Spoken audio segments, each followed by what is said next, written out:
अस्सलाम वालेकुम गाइस, आपको वेलकम करते हैं हमारे एक न्यू व्लॉग में। और बेसिकली आज हम बात करने जा रहे हैं जो सबसे इम्पोर्टेंट मैच होने जा रहा है पाकिस्तान इंडिया का, उसके ऊपर जो कल होगा संडे 9 जून को अमेरिका में। जैसे कि आप सब जानते हैं कि इस टाइम वर्ल्ड कप चल रहा है। 1 जून से स्टार्ट हो गया था। जो दो कंट्री होस्ट कर रही हैं उसमें यूएसए एंड वेस्ट इंडियंस यानी वेस्ट इंडीज़ के जो है वो शामिल हैं, जज़ीरे जहाँ पे मैच हो रहा है, जिसमें बारबाडोस और बाकी अदर उनके जो हैं वो जज़ीरे शामिल हैं, जहाँ पे उनकी कम्युनिटीज़ रहती हैं और वो फिर वहाँ पे क्रिकेट खेलते हैं। हर एक का अपना अपना 7 से 8 मेरे ख्याल से आई थिंक ये डिफरेंट डिफरेंट जज़ायर हैं और जहाँ पे लोग बसते हैं। लेकिन फिर इनकी एक कंबाइंड टीम खेलती है और कंबाइंड टीम जो नाम दिया जाता है उसको वेस्ट इंडीज़ का नाम दिया जाता है। बेसिकली हमारा मेन मोटिव जो आज बात करने का वो ये है कि हम बात कर सकें पाकिस्तान और इंडिया के मैच के ऊपर। और क्योंकि पाकिस्तानी टीम का इस टाइम जो मोराल है वो काफ़ी डाउन है, पाकिस्तानी अवाम का मोराल पिछले मैच की वजह से काफ़ी डाउन हुआ। अब बारी है टीम को बैक करने की। जो पीछे हो गया उसको भूल जाएँ। अब हमारा मेन फ़ोकस होना चाहिए कि हम अपनी टीम को लेके किस तरह से चलें और किस तरह से जो है वो इंडिया का जो क्रूशियल मैच है उसको जीता जा सके। क्योंकि ये अब सर्वाइवल की जंग है हमारी। अगर हम कल का मैच हारते हैं तो हम ऑलमोस्ट ग्रुप स्टेजेस से बाहर हो जाएँगे, जो हमारे लिए एक बड़ी शर्म की बात है। 2008 में हमने जो है वो फाइनल खेला इंडिया के खिलाफ और वो हारे। 2009 वर्ल्ड कप जीते और उसके बाद भी 2 हमने आई थिंक सेमीफाइनल्स खेले हैं और एक फाइनल भी खेला है।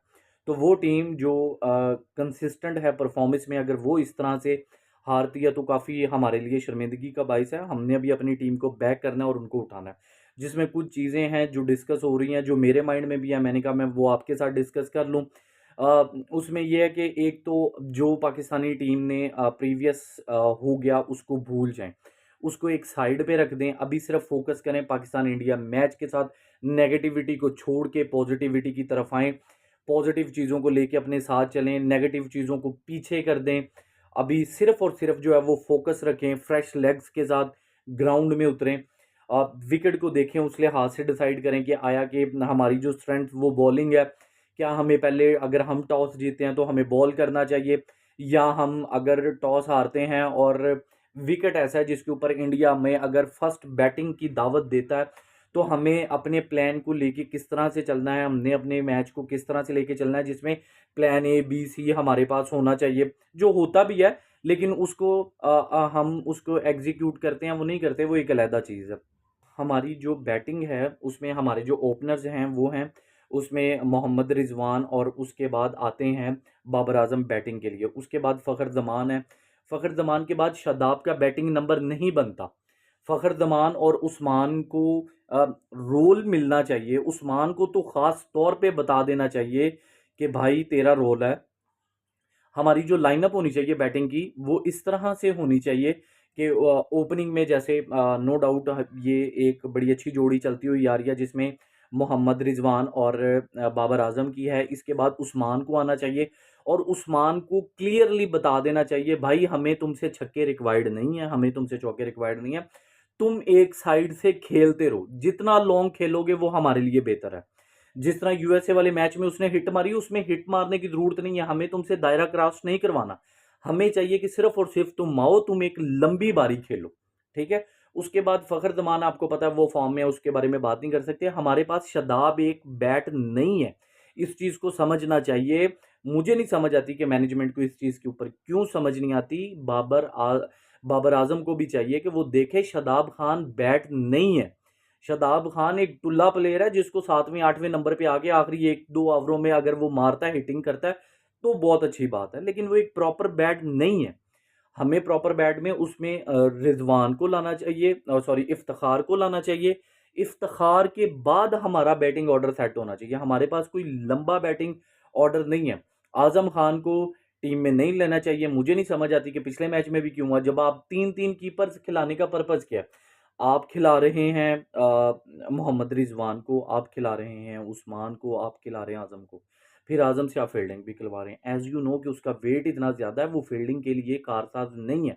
या तो उसको ग्लव्स डलवा के उसको बैकएंड पे ले जाएँ। अब उसके ऊपर ये भी प्रेशर है कि उसने इंग्लैंड वाले मैच में कैचेस ड्रॉप कर दिए थे, वो नहीं खेल सकता। तो बराए मेहरबानी ये चीज़ों को देखें। और मुझे नहीं समझ आती कि हम जो है वो मोहम्मद आमिर को इतनी अहमियत क्यों दे रहे हैं। भाई आप समझें, 140 पेस वाला जो बॉलर है वो भी यहाँ पे पिट रहा है, उसकी तो पेस ही अब 132 से ऊपर की नहीं है।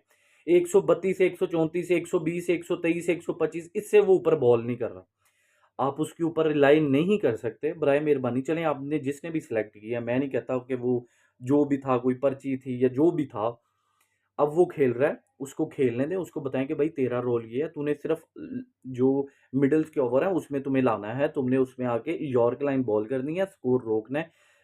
जो है वो उसके बाद आपने वहां से एक दो हमें विकेट निकाल के देने हैं। मेन रोल होना चाहिए शहीन का, नसीम का, और जो है वो हारिस रऊफ का, जिन्होंने आके इसको गेम को लेके चलना है।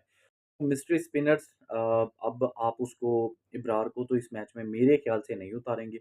आपको चाहिए था उसको 1-2 मैचों में पहले टेस्ट कर लेते, उसके बाद उसको उतारते ताकि वो आता, वो बॉल करता, पता भी लगता उसका।